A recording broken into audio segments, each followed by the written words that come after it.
Boa tarde a todos e todas. Estamos aqui de volta com o nosso A Hora do Chico. Hoje com um tema bastante interessante, que é a paranormalidade e os mitos e as verdades da paranormalidade. Boa tarde, Jean. Boa tarde, Wagner. Mais uma vez estamos, como você disse, nos reencontrando, né? Exatamente. No nosso programa A Hora do Chico. E ele, como sempre, tem sido apresentado às 17h30, mas hoje, excepcionalmente, nós estamos apresentando às 16h40, né? Exato. E aí nós pedimos até desculpa aos exatamente. As pessoas que até nos acompanham, mas tudo é feito mediante as necessidades e o improviso que a gente muitas vezes tem que usar, né? Para poder, com certeza, manter esse programa como a gente tem sempre tentado manter. Mas aqui estamos nós, como o Wagner disse mais uma vez, e hoje falando desse tema tão importante e que com certeza traz muitas dúvidas, não só dentro da doutrina espírita, mas em qualquer outro pensamento, que é o fator da paranormalidade. A paranormalidade. Eu quero deixar aí avisado para todas as pessoas que estão nos acompanhando no Facebook, que vocês podem fazer perguntas, pessoal. É um tema bastante palpitante, muito curioso e inclusive é um tema que desperta realmente o desejo da pergunta, né? Porque na verdade o tema paranormalidade, as pessoas muitas vezes confundem a paranormalidade com o sobrenatural, né? E a gente sabe que o sobrenatural não existe. Eu queria que você já batesse uma bola nesse ponto aí, já começasse a falar sobre os fenômenos normais, os fenômenos paranormais, e por aí vai. Vamos lá. Você falou certo, Wagner. Na realidade não existe nada que esteja acima da natureza, porque toda obra de Deus ela é pautada e montada em cima das leis naturais. Sim. Quais são as leis naturais? São as leis de amor, né? A lei do crescimento e da evolução, a própria lei, como nós vamos falar hoje à noite, da destruição, que é tudo tão mal vista e mal entendida. Pois é. Mas por que isso? Porque, veja, a obra de Deus não é uma obra estática, é uma obra que se movimenta, que se transforma a cada momento, porque ela é uma obra de natureza evolutiva. A natureza, para evoluir, ela precisa seguir as leis da própria natureza e, dentre elas, a própria transformação.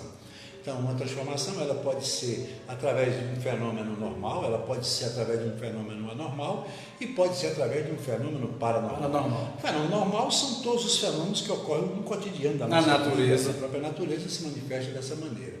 Todas as vezes que o homem se insere, todas as vezes que o homem interfere no processo natural, ele provoca uma anormalidade, quando não sabe fazer, quando não usa das melhores das intenções. E, consequentemente, você passa a ser vítima de um fenômeno anormal, ou seja, não normal. E quando a natureza realiza um fenômeno e que ela ainda não, ou seja, ela tem os meios, mas a gente não sabe como entendê-lo, é que a gente chama de paranormal, ou seja, acima do normal. Isso não significa que é um fenômeno sobrenatural. É algo que a gente ainda não entende. E, consequentemente, são muitos os exemplos que nós poderíamos dar acerca desse fenômeno. Por exemplo, os milagres de Jesus eram fenômenos sobrenaturais, não porque Jesus, como sendo um espírito da envergadura dele, um espírito de natureza perfeita, ele jamais poderia contrariar a lei de Deus. Mas o que acontece? É que ele tem o dom da paranormalidade, ou seja, ele tem, por ser um espírito evoluído, o poder de movimentar esses fenômenos de maneira que nós ainda não entendemos. Não entendendo, a gente leva isso sempre para o fato da fenomenologia, da mistificação, e aí tiraram todo o brilhantismo que é o paranormal, o trabalho do paranormal. E isso, com certeza, ainda perpetua. Por quê? Porque as religiões, que são as grandes alavancadoras desse processo, elas não se preocuparam em buscar na ciência as respostas que muitas vezes são tão evidentes, mas que, infelizmente, ciência e religião caminham em sentidos opostos. Isso que é extremamente lamentável. Né? Porque uma poderia auxiliar a outra pela importância que as duas têm na vida de todos nós. Veja, no final do século XIX, nós vimos a chegada do Espiritismo, né? O Espiritismo chegou com Allan Kardec começou a fazer suas pesquisas a partir do convite de um amigo, mais ou menos em 1854, 53 a 54, e aí começou a estudar todos os fenômenos espíritas e começou a codificar a doutrina espírita. Quando ele começou a codificar a doutrina espírita, ele começou a perceber todos os fenômenos paranormais que estavam acontecendo ali naquele local. Ele tanto notou fenômenos anímicos, como ele notou fenômenos mediúnicos. E aí, lógico, ele separou isso muito direitinho. Como um professor, um cientista, uma pessoa experimentada, ele fez essa separação. Só que o que aconteceu? Logo depois que ele morreu, as pessoas começaram a achar que tudo era espírito, toda comunicação é espírito. E aí a França perdeu aquela viçosidade do espiritismo. E o espiritismo terminou se transferindo para o Brasil. Porque muita gente me pergunta, por que o espiritismo veio surgir no Brasil, deu certo no Brasil, não deu certo na Europa? Não é porque o espiritismo está errado, não. Aí eu queria que você explicasse um pouquinho disso, porque tem tudo a ver com isso, né? Com essa questão da paranormalidade. A Europa viveu as fases da própria efervescência do progresso, né? A era da industrialização, a era das grandes revoluções, tudo isso deixou naquele povo, né, algumas ideias fixas da não crença, né? Eles começaram a achar que todo o processo deveria ser desenvolvido através dos experimentos, porque você sabe que a ciência ela trabalha com a pesquisa, né, com a experiência e a comprovação para que ela possa, evidentemente, divulgar aquilo como um tratado científico. Quando não atendia a isso, eles consideravam isso como algo da área do misticismo. Certo. E aí Allan Kardec, ele foi brilhante em tudo que ele fez, lógico, e não perceberam que Allan Kardec tinha uma base, que era o magnetismo. Sim, com certeza. O magnetismo como ciência que hoje nós estudamos e sabemos da importância que é, e tudo está inserido nesse campo, né? Ele observou que aquelas manifestações tinham muito a ver. Então, fazendo a diferenciação, por quê? Porque a paranormalidade, ela se insere tanto num aspecto como no outro. Mas o que acontece? A parapsicologia, como ciência desses fenômenos, ela não considera a comunicabilidade dos espíritos. Para ela, tudo é uma manifestação do inconsciente. E é verdade, porque veja, tudo que nós percebemos, sentimos, é através dos nossos sentidos naturais. Perfeito. O córtex frontal é a área do cérebro que capta as informações através desses 5 sentidos. Mas nós temos o córtex pré-frontal, que já é uma área do cérebro que trabalha com a razão, com a capacidade seletiva de fazer a distinção entre um fato e outro. Por exemplo, você observa uma coisa e você passa a analisá-la. Para fazer a análise, você tem que ter uma área do cérebro que é responsável pela emoção, pelo sentimento. E aí o que acontece? Todas essas manifestações, elas irrompem inicialmente do inconsciente.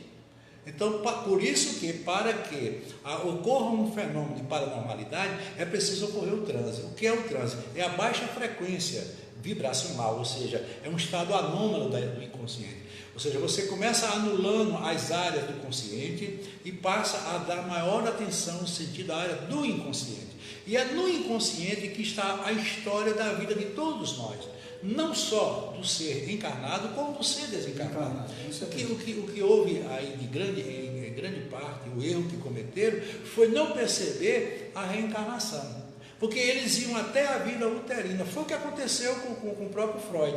A psicanálise era um estudo, era uma terapia que via a pessoa no seu momento inicial, onde ele verificou que todos os problemas que as pessoas que o procuravam passavam eram de natureza do passado. Exato. Era a infância, a adolescência, quando ele coloca a libido. Tudo colocado na área do sexo. Na área do sexo. Aí o que acontece?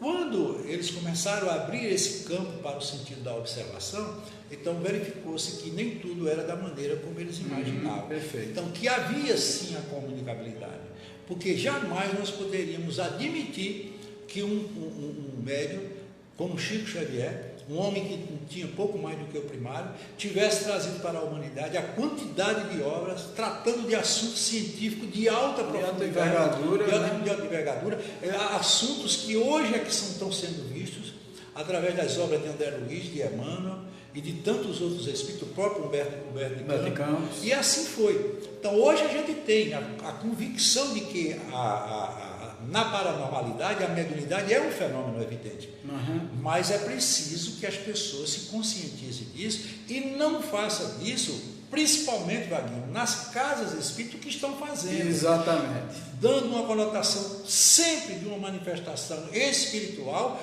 quando isso muitas vezes não é verdade. Por quê? Porque grande parte das nossas distonias, dos nossos problemas mentais, são de natureza psíquica. Exato. A psique, que é a própria alma, é a área do inconsciente, ela apresenta as suas deficiências, que são naturais, devido à própria vida que nós temos. Perfeito. O estresse, a ansiedade e tantos outros fatores, inclusive os fatores já pré-existentes, que são fatores que estão demarcados na área do inconsciente, faz com que a pessoa apresente manifestações dessa natureza e que muitas vezes ela é mal interpretada, mal vista e leva-se isso sempre para a área do misticismo, tirando da ciência, como paranormalidade, a beleza que ela tem. Pois é. Que foi exatamente isso, né, Dejão? Os fenômenos espirituais mediúnicos começaram a aparecer no final do século XIX, mas aí ao mesmo tempo começou a surgir as ciências do psi, né? Que eram as ciências da alma e tal. Eles começaram a perceber que existiam realmente os fenômenos que eram anímicos, que eles não chamavam de anímicos, chamavam de fenômenos paranormais, e surgiu a parapsicologia com o Joseph Bankside nos Estados Unidos, que tomou conta de tudo. E ainda houve uma tentativa de Charles Richer no começo, que foi anterior ao Bankside, de fazer um trabalho misto disso aí, conscientizar as pessoas que tanto existia a comunicabilidade dos espíritos, como existia o fenômeno propriamente dito parapsicológico, extrasensorial, que não necessariamente teria um espírito ali conectado para falar. E aí eu pego essa ponte, exatamente nesse ponto dessa coisa de se confundir tudo dentro da casa espírita, quando você chega, que diz qualquer coisa que aconteceu com você, imediatamente as pessoas dizem isso aí é mediunidade, você precisa trabalhar a sua mediunidade. Eu queria que você falasse um pouquinho disso, porque é tão importante a gente esclarecer isso, né, Vaguinho, para que a gente fale de uma forma mais objetiva, além da gente ter colocado como principal fator o transe, existe também o fator sintonia. A sintonia, porque tudo se processa por ondas mentais. Essas ondas, tanto ela pode ser uma onda construtiva, se analisarmos dentro do aspecto físico, da física, como uma onda destrutiva. Uma onda construtiva é aquela em que as suas frequências se entrelaçam. São ondas que vibram numa mesma frequência. Então, por exemplo, quando você está diante de uma outra pessoa, você nota que existe um fator sinérgico. Sempre há aquela coisa da empatia, da apatia, tudo isso é interação mental, mente a mente.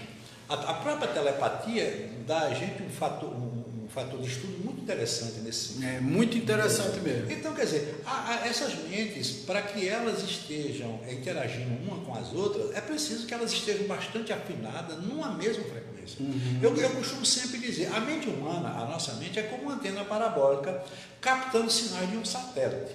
Mas o que vai determinar a qualidade do que eu estou captando é o canal que eu aciono. Exato. Então, eu aciono o canal. Por exemplo, se eu sou uma pessoa que tem pensamentos delituosos, pensamentos conflituosos, sou uma pessoa que trago mágoa, ressentimento, é bem provável que eu esteja trazendo para a minha onda mental com frequência pensamentos dessa natureza. É o que eles chamam do processo obsessivo. Porque, na realidade, o obsessor, ele não é um ser qualquer. Ele é alguém que está ligado a você e tem alguma coisa a ver com você e ele é seu convidado.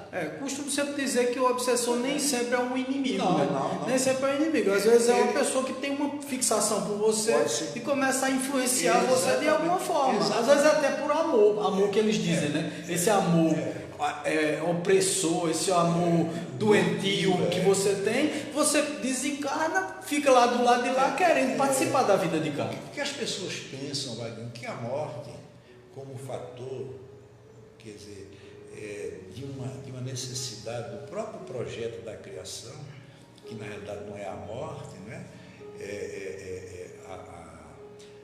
O cesseamento temporário de um projeto, lógico. E consequentemente tudo está sempre se renovando, sempre recomeçando, como o próprio Chico bem disse. Ela não obstacula os fatores que são do desenvolvimento da consciência de cada um. Por isso que as pessoas assim, meu parente morreu, minha mãe morreu, meu pai morreu, onde é que eles estão? Eu digo que eu sei. Sabe, sei, estão no lugar onde a consciência lhe cabe. Exatamente, onde o pensamento deles Porque, estiver. na realidade, não existe mundos, existem estados de consciência. De consciência, E, exato. consequentemente, o que é que acontece? Se eu sou uma pessoa que atraio esses pensamentos, com certeza eu passo a ser vítima direta do que esses pensamentos podem exercer sobre mim como influência. E aí a gente chama isso de um fator mediúnico. Por quê? Porque uma outra consciência está usando a minha consciência para passar uma mensagem ou manifestar qualquer coisa dessa natureza. Mas para isso é necessário que haja a anuência, é preciso que haja a permissividade do médium. O que é o médium? Médium, o nome já está dizendo, é aquele que mediania ou faz aquele trabalho de intercâmbio entre uma realidade e outra. Porque não é fácil, um espírito, ele sair de uma dimensão e penetrar na outra, a bel prazer, como muita gente pensa, e consequentemente isso requer uma série de fatores que vão ter que existir. Assim como a preparatória, eu sei que existem as manifestações espontâneas, que existem. Lógico que existe. Por isso que eu digo, morrer é fácil, difícil é se descompatibilizar da matéria, ou seja, desencarnar. Então nós temos um mundo onde existem espíritos encarnados e desencarnados, travando uma mesma batalha interpessoal. Então, eu sempre digo, meus obsessores, eles são muito mais os encarnados do que os desencarnados. Você pode ter certeza. É porque muitas vezes, Vaguinho, eu fico assim, pensando, como é que as pessoas usam determinados tipos de argumentos, que eu considero até uma maldade. Dizer assim, olha, tem um obsessor que está ao seu lado, que quer lhe fazer um grande mal. Puxa vida, se eu estou alegando que alguém quer lhe fazer mal, a primeira coisa que eu devo fazer é dizer quem é. Lógico. E apontar a você meios para que você possa sair e se defender disso. Mas eles usam o obsessor de uma maneira tão vulgar, né? tão descontraída, que parece que é uma coisa comum do dia a dia nosso. E, consequentemente, o que acontece? Coloca na pessoa mais misticismo, coloca na pessoa mais interrogação. Sim. E, consequentemente, faz com que muita gente se afaste da doutrina espírita, achando que ela é uma doutrina meramente de manifestação de espírito. Minha gente, nós estamos no mundo de encarnados. Nós estamos tratando de uma realidade muito mais material do que espiritual. Infelizmente, é o mundo que nós vivemos, que é um mundo de provas e reparações. Pois é, com certeza. Veja, uma das coisas que eu sempre penso é o seguinte: será que essa mania que as pessoas têm de mistificar, a primeira coisa é a falta de estudo. A segunda coisa, essa coisa de ter colocado, porque isso foi uma invenção até brazuca, né? De dizer que o espiritismo tem tríplice aspecto. O espiritismo sempre foi filosofia e ciência. Kardec jamais disse que o espiritismo era religião. E quando chegou no Brasil, a Federação Espírita Brasileira se irmou dos pés de dizer que tinha um tríplice aspecto, além do científico, filosófico e religioso. Isso é fácil da gente entender, porque a pessoa que melhor desenvolveu e quem mais divulgou o espiritismo foi Chico Xavier. E Chico Xavier, por ser um homem era muito amor. E um homem extremamente religioso. Isso é fantástico.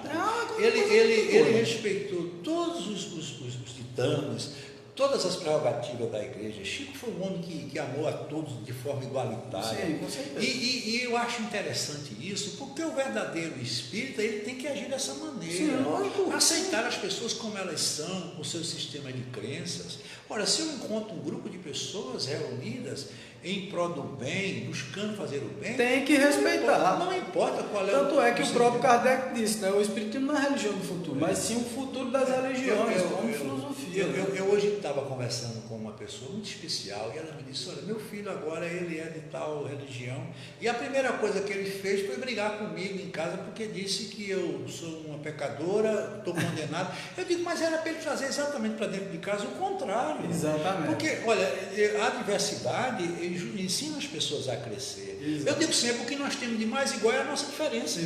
Principalmente a nossa maneira de pensar, de optar. Porque eu vou condenar a igreja tem um papel fantástico. Lógico que tem coisa na igreja que eu não concordo, isso é meu. Mas eu não posso dizer que a igreja está errada, eu digo que não concordo, estou falando de mim. Sim. Em qualquer segmento religioso. Mas o que é que acontece? Muitas vezes as pessoas se arvoram do poder, muitas vezes por não ter consciência e a menor possibilidade de entendimento e começam a criticar coisas que não trazem. Por isso que eu sempre digo, todas as vezes que alguém fala da doutrina espírita, eu digo, você fala baseado em quê? Ele não sabe. Pois é, exatamente. Para eu falar de uma coisa, eu tenho que ter uma base. Eu costumo sempre dizer que a doutrina espírita, você falar de qualquer coisa, seja de sexo, seja de qualquer coisa, você tem que levar em conta os aspectos fundamentais do espiritismo. Exatamente. Todas as vezes que você for ter preconceito, pense na reencarnação.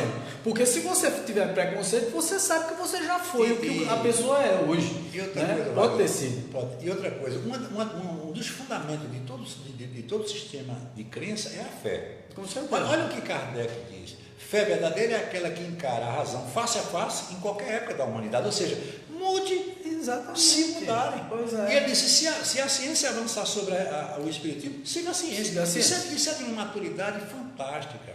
Tira todo o processo do dogmatismo, todo o processo do ritualismo, de acreditar. Por que eu tenho que acreditar em Deus? Deus sabe as minhas limitações. Eu digo sempre, você não acreditar em Deus não tem problema. O problema é Deus não acreditar em você. Que isso não vai acontecer. Aí, quer dizer, eu não acreditar em Deus. Por que é que o cético, o ateu, ele se debate com ele? Porque ele não quer aceitar esse Deus que criaram. Sim, lógico. Deus antropomórfico, o Deus vingativo, que castiga. E até uma contradição. Você diz assim, Deus é soberanamente justo e bom. Né? Onisciente, onipresente. Aí mais na frente, né? Medo dos aí depois de Deus. Tome castigo, né? Como é que Deus dá castigo se ele é soberanamente justo e bom? Olha, Wagner, ainda essa semana nós fazíamos parte de um debate muito interessante. E uma das pessoas que estava no debate, ela disse, é porque a educação de antigamente era muito mais verdadeira, os filhos respeitavam mais os pais. Peraí, era uma educação realmente mais verdadeira, mas ela era opressora.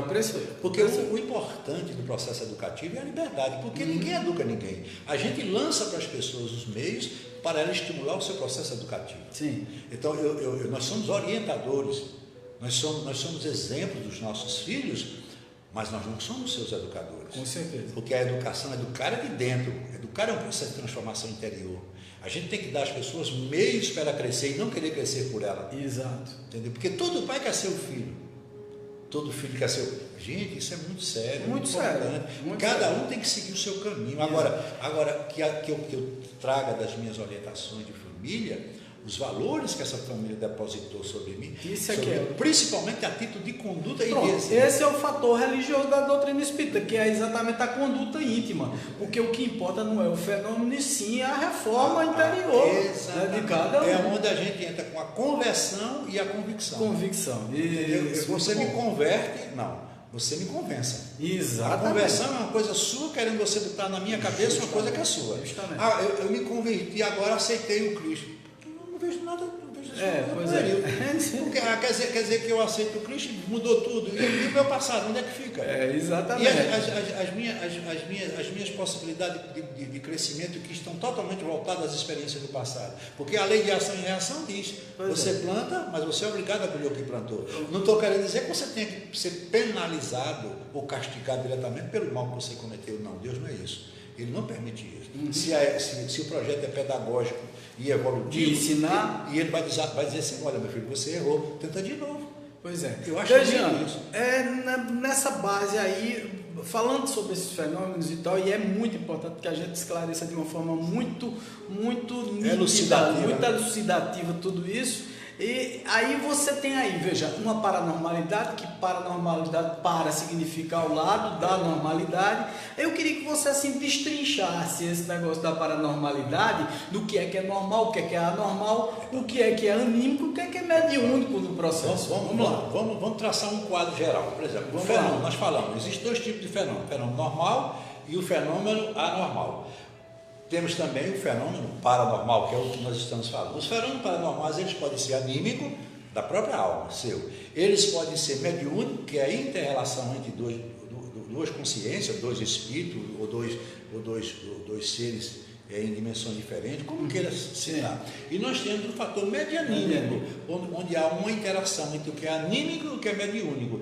Esse fator medianímico ele é de uma importância muito grande, porque todo o processo mediúnico ele começa num processo anímico. Então porque muitas vezes as pessoas dizem, fulano está psicografando uma mensagem, será que é Deus? Não, ele pode estar psicografando uma mensagem no seu inconsciente. Pois é. Então, o que seria o inconsciente? Por exemplo, você pode pegar um pedreiro, e ele falar 1 hora sobre medicina, sobre uma área da medicina. Ele foi ele entrou num estado de transe, um estado sonambúlico, ele viajou para o seu inconsciente mais profundo e foi buscar numa experiência de vidas passadas essa atividade que ele teve. E ele alavanca aquilo para o presente, fala naturalmente sobre aquilo, quando aquele transe passa, ele volta. A gente chama de amnésia lacunar. Eu vou fazer uma pergunta baseada nessa, porque uma vez eu dei esse exemplo a uma pessoa, e a pessoa me disse assim, quer dizer que eu posso ser pedreiro nessa vida, na outra eu tenho sido médico, quer dizer, em vez de evoluir, eu involuí. Aí eu achei muito interessante isso. Como se o pedreiro fosse uma fator de... pois é, exatamente. Inclusive, talvez ele esteja como pedreiro vivendo um processo de evolução mais certo. Sim. Por quê? Porque talvez, por sendo pedreiro, ele vai desenvolver fatores que ele não desenvolveu do seu caráter, que é a humildade, né? Mostrando... Porque, olha, se a evolução fosse dada no aspecto material, Jesus não tinha nascido em Israel, tinha nascido em Roma, que era a capital do mundo. Com certeza. Jesus não tinha nascido numa manjedoura, nasceria num berço de ouro, e ele tinha o poder para isso. Ele quis mostrar o quê? Que esses valores são importantes, mas eles não são fundamentais para a estruturação do desenvolvimento do ser espiritual. Muito essa coisa da gente ser muito apegada ao material, né? Então a gente sempre acha que o status de um médico, não sei o que, está diferente do pedreiro. Às vezes o pedreiro está com uma moral muito mais elevada do que qualquer um médico. Ele como médico... E mais evoluído espiritualmente. Ele como médico de vida passada, talvez tinha destruído uma série de muita vidas, gente. e esse como pedreiro nunca deixou uma casa cair. Pois é, exatamente. São duas coisas diferentes. Você continue aí a sua explicação do... Aí nós temos os fenômenos anímicos, ele é um fenômeno de natureza sensitiva, o que é um fenômeno de um transe, né? Sensitivo é aquilo que está além dos sensos naturais, que são os sentidos naturais. Então ele pode ser objetivo, pode ser subjetivo. Quando ele é objetivo, nós chamamos ele de parapirogenia, que é aqueles fatores onde as pessoas veem muitos casos poltergeist, entendeu? Onde há a manifestação de incêndio dentro das casas. Isso tudo é um fator anímico. Isso não é um fator mediúnico, como muita gente pensa. Tem um espírito naquela casa. Muitas vezes é o próprio a pessoa que está produzindo aquele... Agora, pode existir os fenômenos físicos. Aí vem o subjetivo, que é o próprio fenômeno da telepatia, né? Que é a comunicação mente a mente. Nós tivemos um exemplo muito elucidativo, que foi no início do século passado, que foram com as canas de Faraday. Sim. Que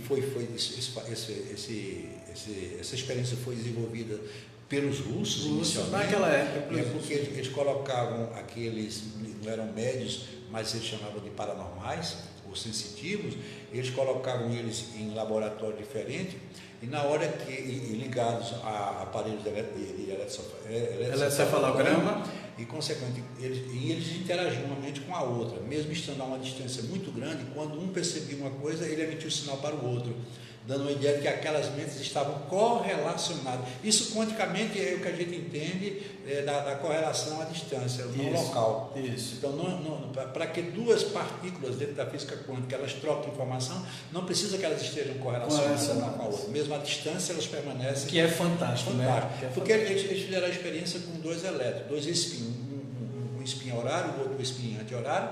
Ele observou que quando ele mudou a uma distância imensurável, quando ele mudou a posição de um sem que dissesse nada, o outro mudou, para que ele mantivesse o equilíbrio energético. Isso é importantíssimo. Eu fiz a comparação lá no nosso curso de paranormalidade, você deu a palestra inicial e o pessoal me perguntou muito, mas esse negócio de telepatia, por exemplo, eu digo, é o mais comum que tem, porque até você tem. Porque na hora que você tem um pressentimento com uma pessoa que você gosta muito e está muito conectada a ela, isso é um fenômeno de telepatia. E você não tá, necessariamente, você não é uma pessoa extraordinária por conta disso. As mães, a sensação que as mães têm em relação ao filho, meu filho não vai, não sei o que, ou então, né? O Wagner, veja bem, né? eu uso muitas vezes o seguinte exemplo, nós estamos aqui, eu e você, e eu digo, Wagner, eu vou fazer uma pessoa chorar no outro lado do mundo, do planeta, no Japão, e eu tenho um do celular dela, e eu ligo para ela agora dizendo que o parente dela que morava aqui morreu, o pai.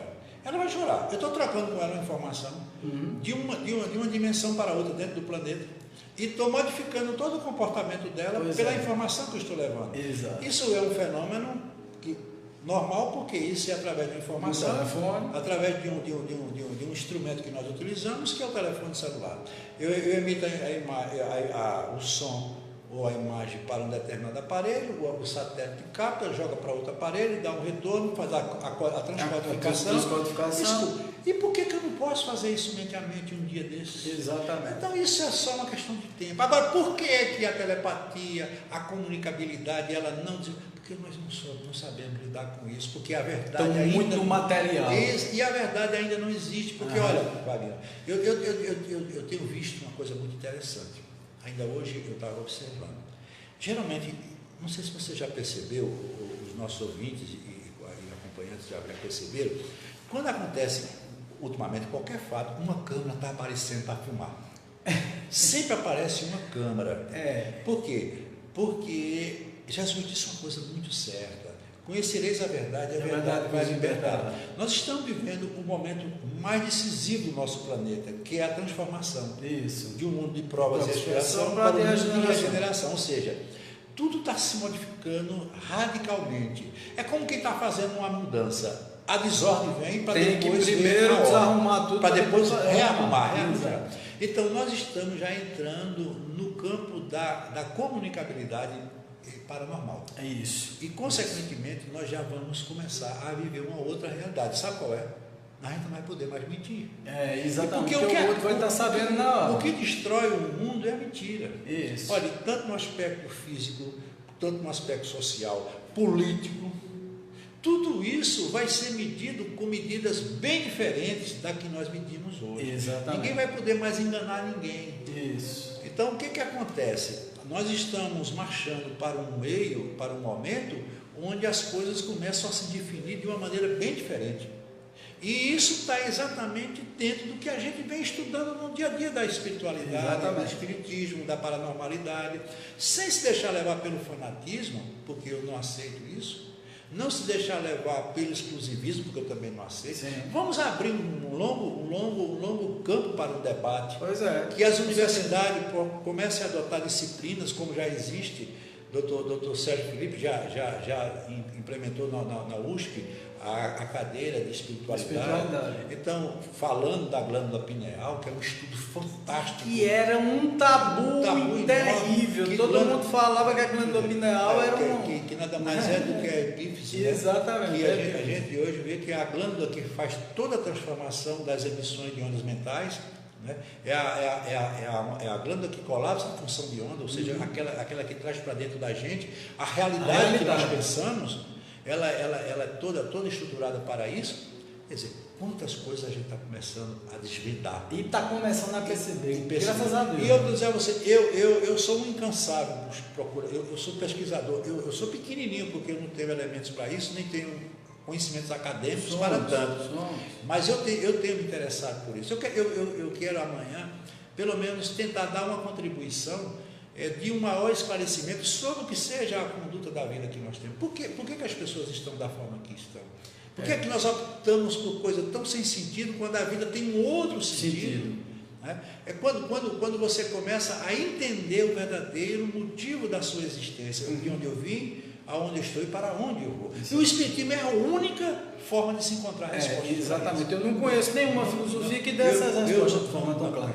Gente, e quando a gente está falando de Espiritismo, é o Espiritismo puro, é o Espiritismo fundamental. Não o Espiritismo, às vezes, pregado por algumas pessoas que não estudam profundamente o Espiritismo e termina colocando como uma religião. Né? Às vezes vira uma coisa até preconceituosa. Né? Se a gente for falar de qualquer coisa que fuja um pouquinho, por exemplo, o próprio próprio magnetismo, né, Kardec foi por 32 anos da vida dele magnetizador. E aí, quando Kardec disse, o espiritismo e o magnetismo não se separam um do outro, e hoje a Federação Espírita ainda não aceita o magnetismo. Então, quer dizer, uma coisa é movimento espírita, outra coisa é espiritismo do jeito que ele é, tá certo? Com o fundamento, com a estrutura. Você concorda com isso? Fabinho, se a gente for fazer uma viagem no passado, nós vamos perceber que lá na antiga Grécia, quando começa todo o desvendar de uma nova proposta do entendimento do ser, porque você sabe que o homem, desde o primitivo, ele já tinha uma certa intuição para um Deus. Você vê naquelas cavernas antigas, ele já desenhava algumas coisas diferentes. Com certeza. Então, esse homem ele não perdeu o sentido de Deus, independente do grau de evolução que passou. E chega um momento em que a Grécia traz os grandes pensadores, e dentre eles o próprio Sócrates, que faz uma revolução em termos de evolução social, quando ele tira o jovem da sociedade totalmente pragmática, totalmente limitadora, quando o filho, principalmente o patriarca, teria que ser igual ao pai, um seguidor do pai, ou seja, seria uma reprodução do que eu sou no outro. Isso não existe, porque a individualidade está acima de tudo. Nós somos espíritos. O espírito não herda o espírito, a matéria é da matéria, mas o espírito não herda. Aí o que acontece? Ele desconhece aqui a ti mesmo. Então, o projeto da vida, tudo o que nós somos, vai depender do que nós conhecemos de nós, porque Deus é uma manifestação dentro de nós. Eu costumo sempre dizer que a felicidade está dentro de nós, a saúde está dentro de nós, tudo está dentro de nós. Eu estava fazendo hoje uma observação, aí tem pessoas assim que dizem, não, eu vou mudar minha maneira de ser, eu vou mudar minha forma de me alimentar, eu não vou comer mais carne. Olha, Jesus disse uma coisa muito séria. O importante não é o que entra pela boca, mas sim o que sai pela boca. Lógico, ele usou isso de uma maneira mais espiritualizada. Não é que eu tenha que botar na minha boca qualquer coisa. Não, lógico, se eu sou uma pessoa que tenho consciência do que sou, eu tenho cuidado daquilo que estou colocando na minha boca. Eu tenho a capacidade de distinguir o que é certo do que é errado. Esse é o projeto da vida. Então, o que eu espero e venho lutando pelo Espiritismo é que a gente adote um sistema de crença onde o homem tenha o poder de se autoconhecer. Exatamente. Que você dizer assim, eu vim para esse propósito, porque as pessoas dizem assim, mas onde é que fica o problema, onde é que fica a condição da família? Puxa vida, a família é fundamental, porque é o laboratório onde se processa as maiores e as mais importantes transformações interior, que depois vem o advento da escola. A escola é uma complementação. Ninguém pode comparar a escola com a família. Uma professora lida com 50 adolescentes de natureza diferente, de pensamento diferente, durante um pouco mais de 4 horas. Uma família não, a família é uma coisa que se perpetua dentro de um espaço de tempo mais contínuo, onde há uma interação maior e há uma afinidade bem diferente, né? Então é ali que eu tenho que fazer as minhas mais importantes experiências, e é exatamente nesse local onde estamos maiores conflitos. Nesse território. Começa logo por uma coisa chamada paixão, que é passione, vem de passional. Depois vem os fenômenos, os fatores da individualidade, do egoísmo, do orgulho, e aí começam a se desencadear as grandes crises existenciais. Quando começa a dizer, fulano é meu, não sei o que, meu, essa coisa de posse. Aí, consequentemente, isso precisa ser muito bem delineado, muito bem estudado, para que a gente possa amanhã ter uma maior oportunidade de crescimento. Perfeito. Por isso que eu digo sempre, uma das coisas mais bonitas que eu acho na doutrina espírita é o Evangelho no Lar.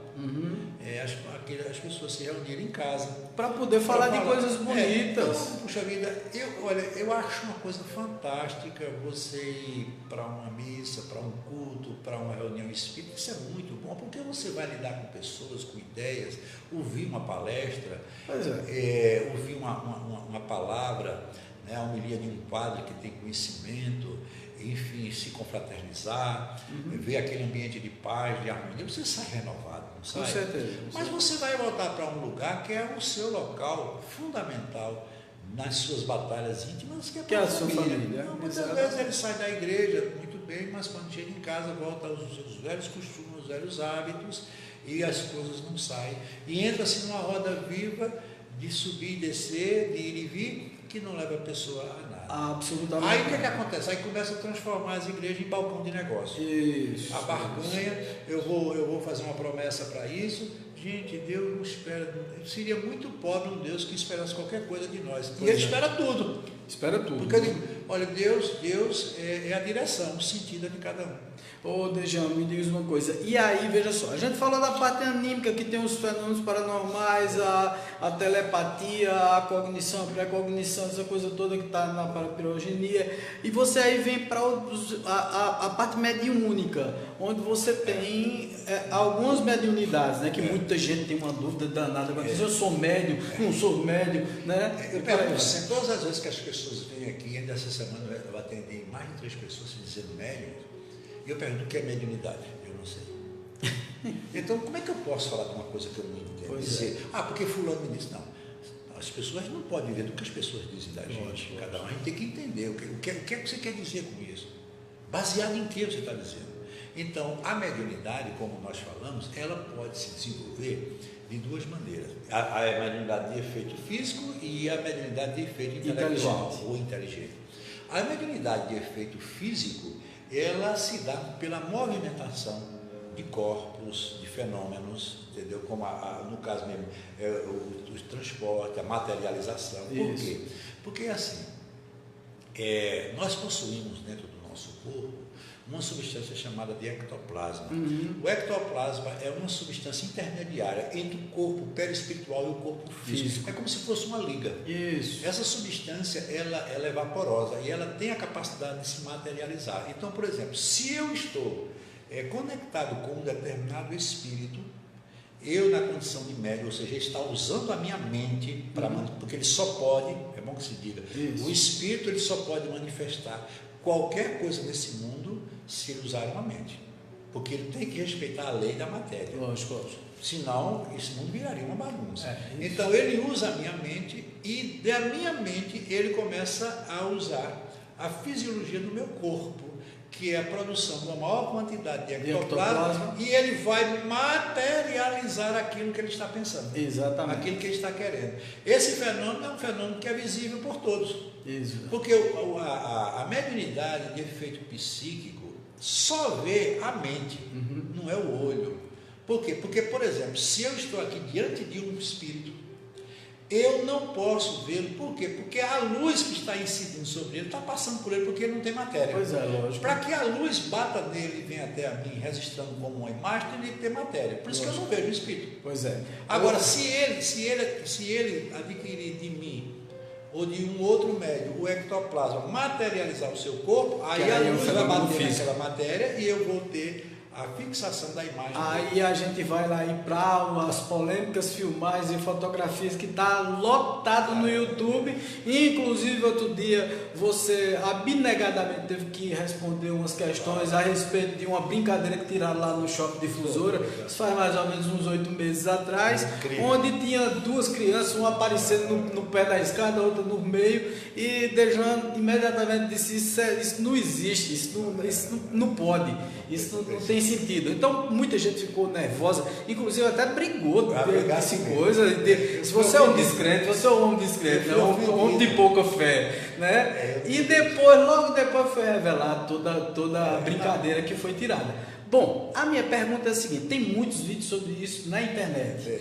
Então, por que você começou explicando exatamente a refração da luz e tal, né? Você precisa realmente ter alguma matéria para bater, para poder imprimir na foto, né? A foto precisa aparecer alguma coisa que está lá, não pode ser uma coisa que não está. O diafragma de uma máquina fotográfica, que é uma projeção do olho humano, exatamente. Ele não pode, por exemplo, você pode ver o plasma? Não. Uma máquina pode fotografar o plasma? Não. Um espírito é feito de plasma. Pois é, feito então de plasma. Ele não pode ser fotografado. Exatamente. Agora, o que é que acontece? Alguém ali está projetando ele mentalmente e está dando a ele uma corporificação. Aí é diferente. Exatamente. Ele na materialização. Porque assim, veja bem, qualquer coisa que você imagine, você tem que materializar. Você materializa no seu pensamento. Lógico, eu estou olhando para você aqui agora, mas se eu fechar o olho, eu sei que você está perto de mim, eu tenho sua imagem, porque ela já foi capturada pela minha mente. Lógico. Independente de eu estar vendo ou não, eu percebo você naturalmente. Mas se você mudar de posição, mudar de lugar, eu já não posso mais perceber, porque eu não estou mais captando os movimentos que você vai executar a posteriori. Mas o que acontece? muitas vezes as pessoas fazem uma mistura incrível nesse sentido. E aí começam a trazer as coisas para o fator do misticismo. E é muito importante que a gente perceba que isso, na realidade, é preciso ser visto de uma maneira bem coerente. Não podemos generalizar. Isso. Olha, Vaguinho,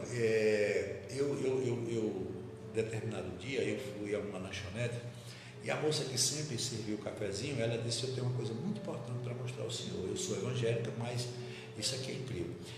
Foi o aniversário da minha sobrinha e a gente fez um bolinho, colocamos tudo numa sala, só que ela começou com o meu celular tirando foto, mas ela tirou tanta foto e eu não selecionei nada. Quando eu cheguei em casa à noite, eu disse: eu vou deletar, apagar uma série dessas fotos, porque para o celular não ficar tão carregado com ela.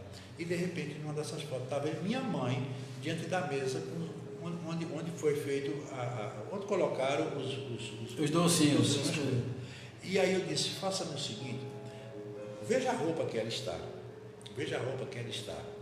e veja se você tem alguma foto onde ela possa ter essa roupa.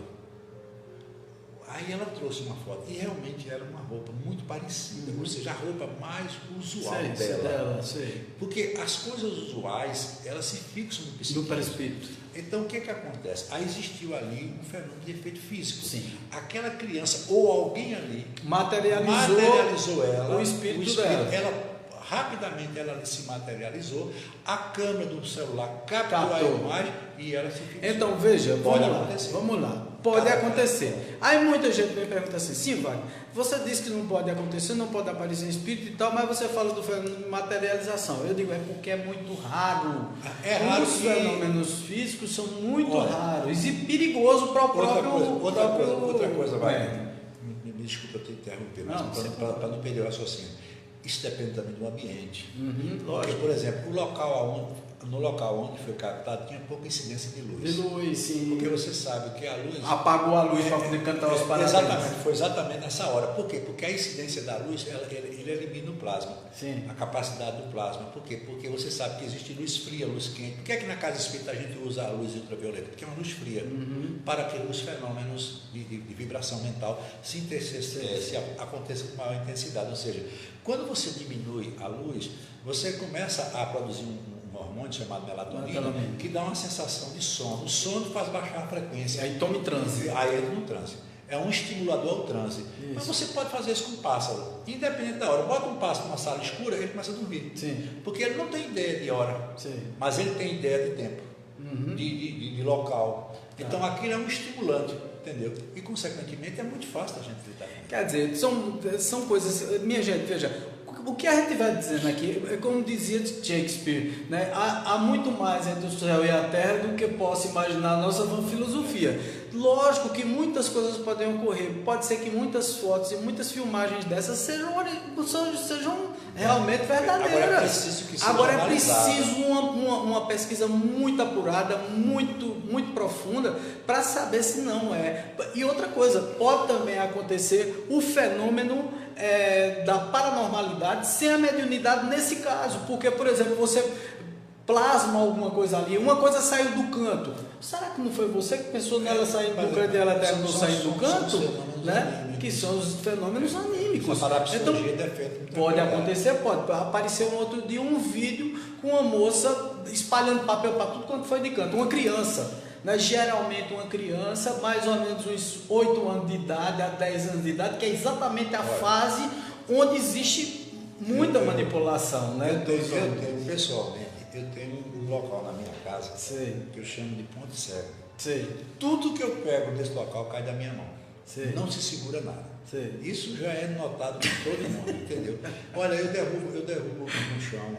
É impressionante. Aí eu digo sempre, nesse local há uma confluência de energia que, com certeza, isso não deixa de ser um fator paranormal. Paranormal, lógico. Mas é incrível. Olha, eu não acerto nada, as coisas não se movimentam, entendeu? E é só naquele local. Quando eu saio para outro local, não acontece nada. Chamar um benzedor para benzer esse local. Mas é só uma questão de domínio mental. Eu sei disso. Aí eu começo a fazer as minhas colocações, e eu sei que aquilo ali pode ser um fenômeno anímico, pode ser um fenômeno paranormal, de natureza mediúnica, também pode. Também. Mas eu tenho que entender que esses fenômenos, eles estão no cotidiano de nossas vidas, entendeu? Nós somos nós não temos um espírito, nós somos um espírito. Estamos presos a um corpo físico, mas nossa natureza é outra. Uhum. A transitoriedade da vida não significa ser ela permanentemente a nossa única realidade. Nós estamos aqui, vamos embora. Vamos voltar para a nossa pátria espiritual e lá sim é que nós somos verdadeiramente quem somos. Exatamente. Por isso que eu digo, ele diz aqui, diz com quem anda que eu direi quem és, ele lá diz assim, diz quem és, que eu vou te direi com quem você está andando, né? Mas olha, perfeito. Na realidade é o seguinte, são várias questões nessa área mediúnica, né? E que muitas vezes as pessoas confundem uma coisa com a outra. Muitas vezes, por exemplo, a pessoa chega, rapaz, olha, eu previ que minha mãe ia ter não sei o quê, ou então eu previ que meu filho ia ter não sei o quê, e foi batata, aconteceu. Aí o desavisado da casa espírita chega para o camarada e diz assim, olha, isso aí é mediunidade, você precisa desenvolver. Eu queria que você me falasse um pouquinho sobre isso. Olha, a premonição é um fato, é verdade.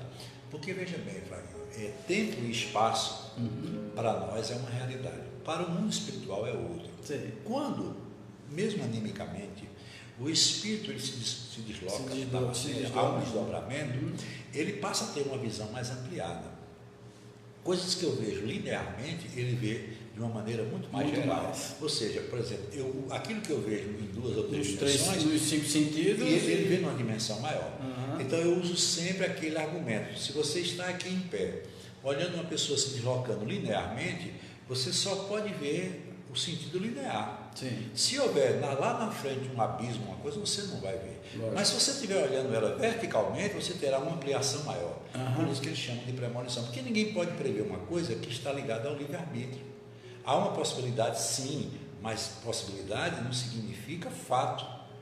Verdadeiramente é daquilo que vai, o que tenha que acontecer. Ninguém pode prever. A gente, lógico, os espíritos superiores, a própria espiritualidade mais evoluída, ela tem o poder de ver coisas que nós não podemos ver. Mas ela pode prever, mas ela não pode interagir.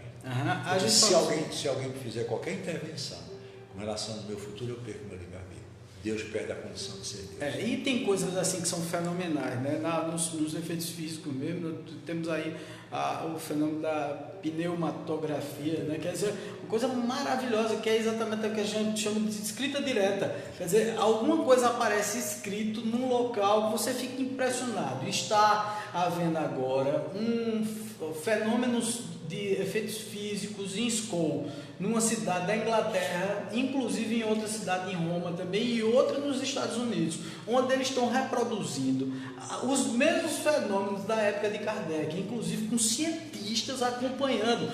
Os cientistas agora estão dizendo assim, puxa vida, a gente está numa saia curta miserável com a comunidade científica, porque foram pessoas para desmascarar o pessoal lá e viram que o fenômeno está realmente acontecendo.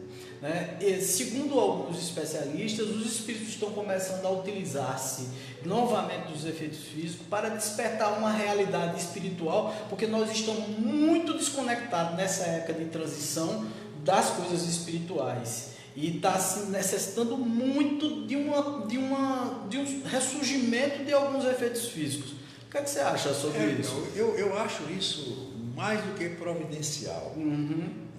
Nós sabemos que a doutrina espírita hoje está enveredando quase que diretamente para a religião, né? Para a ciência, com certeza. Tem a palavra de ciência. Porque, veja bem, a gente não pode confundir uma ciência com a outra. Né? A ciência convencional, ela é materialista, basicamente. Ela abriu um pouco o campo para a física quântica, no início muito descrente, com o pé atrás, mas hoje ela já trabalha com energia, com magnetismo, né, com a possibilidade de tudo isso acontecer sem que haja uma comprovação direta e objetiva. Porque o homem estuda o átomo, mas o homem não conhece a natureza íntima do átomo. Ele tem uma ideia do que seja o átomo. Até porque o átomo, até um dia desse, ele tinha um núcleo que era formado por massa e essa massa não existe. Nada mais é do que uma concentração de poblação energética. Tudo é energia. A energia ela não pode ser criada nem destruída, mas ela se transforma a cada segundo, a cada momento, a cada instante. Esse processo é tão dinâmico, Wagner, que o homem ainda precisa de muitos meios para poder desvendar os mistérios, que eles chamam de mistério, e os fenômenos que nela ocorrem. Mas, graças a Deus, eles estão se debruçando com mais veemência, Então, com mais, menos comprometido com o aspecto da ciência contemporânea. Contemporânea, essa ciência materialista. E outra coisa, olha, pode ter certeza, só existe uma maneira de provar Deus, o Espírito e a ciência. O único caminho que a gente tem para provar Sim, com certeza. só através da ciência, porque as crenças religiosas, não tirando delas o brilho e a importância que elas têm, mas elas são ligadas a um livro sagrado, uma coisa que eles sagraram, dogma, uma sagração, né? Um dogma que não pode ser mudada. A ciência tem como principal fator a sua mudança.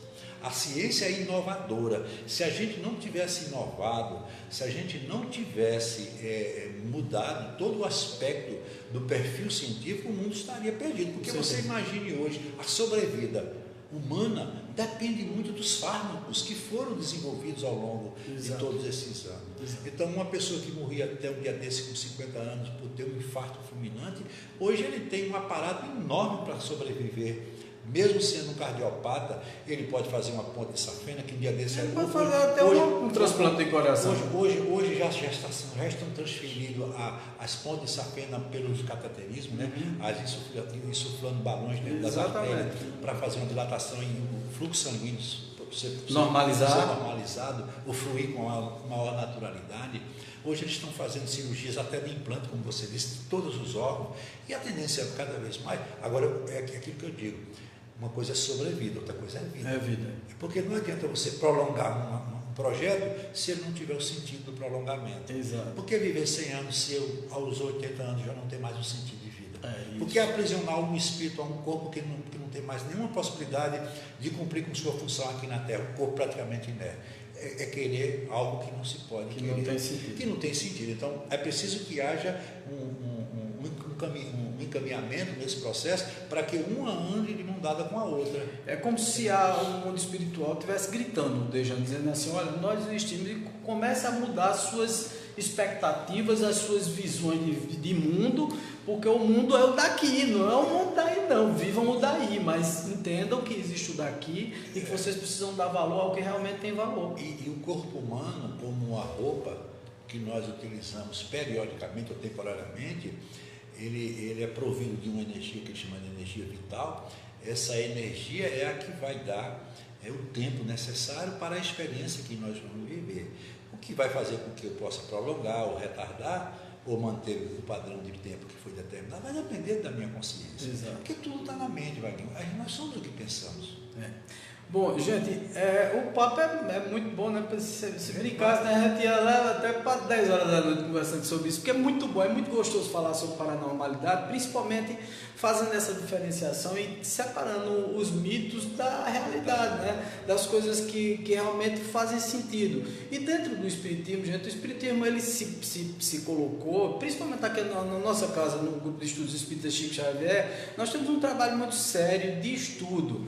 Estudamos sempre para nunca ou jamais mistificar nenhum posicionamento. Então, por isso que a gente pede tanto aos participantes, aos colaboradores da nossa casa que estudem Espiritismo, que procurem mais ler, se aperfeiçoar, entender Espiritismo da forma científica, filosófica também, levando amor, levando um conforto, mas ao mesmo tempo sabendo que toda a fé precisa ser raciocinada, e que é isso que a gente sempre pede aqui. Se vai ter fé, tá? Tenha essa fé raciocinada que nós temos aqui, que é exatamente a crença em um Deus que é soberanamente justo e bom, onipresente, onipotente e onisciente, soberanamente justo e bom, que é esse Deus que a gente espera para todo mundo. E para finalizar, Wagner, a gente já chegando nesses momentos finais, eu quero agradecer a presença dos amigos que sempre nos acompanham e convidar para hoje à noite, né, nós estarmos aqui juntos, Chico Xavier, quando eu irei falar sobre catástrofe, né?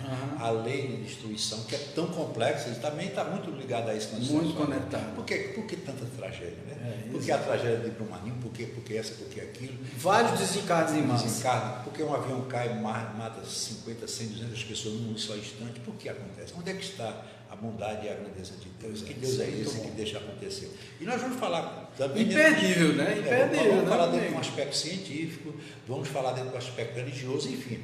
Nós vamos trazer para o debate coisas que precisam ser vistas para tirar um pouco esse misticismo, esse ranço que a gente tem guardado e que as coisas têm que ser... Não, vamos vamos abrir a mente, vamos melhorar a nossa capacidade. Trabalhar essa capacidade. E para isso é fazer aquilo que você faz, que muitos fazem, que é estudar. O que nós fazemos é estudar.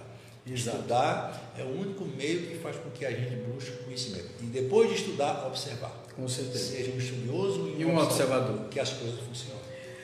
Gente, eu gostaria de agradecer muito a presença de todos que estão nos acompanhando pelo Facebook. Como o Dejan disse, a palestra dele vai ser transmitida ao vivo pelo Facebook, então quem tiver a oportunidade de ver, né, às 20 horas, quem tiver a oportunidade de ver às 20 horas ao vivo, vai ficar na página do Dejan, no Dejan Dantas. Você pode ir lá acompanhar a palestra, tá certo? E depois pode assistir quantas vezes você quiser. E o Dejan depois descarrega a palestra no YouTube, ele disponibiliza um link do canal dele no YouTube para mim, para todas as pessoas que estão conectadas. E para finalizar, quero aproveitar o programa A Hora do Chico, parabenizar você pela belíssima entrevista que você deu na Rede Jornal do Comércio, falando sobre esse assunto com muita propriedade, com muita segurança.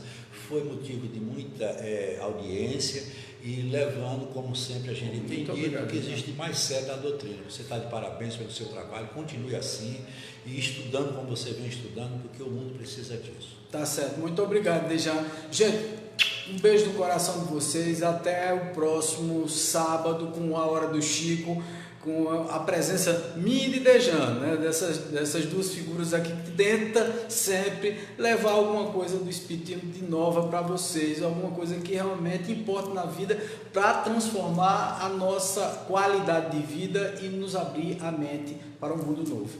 Um beijo no coração, até o próximo sábado. Tchau.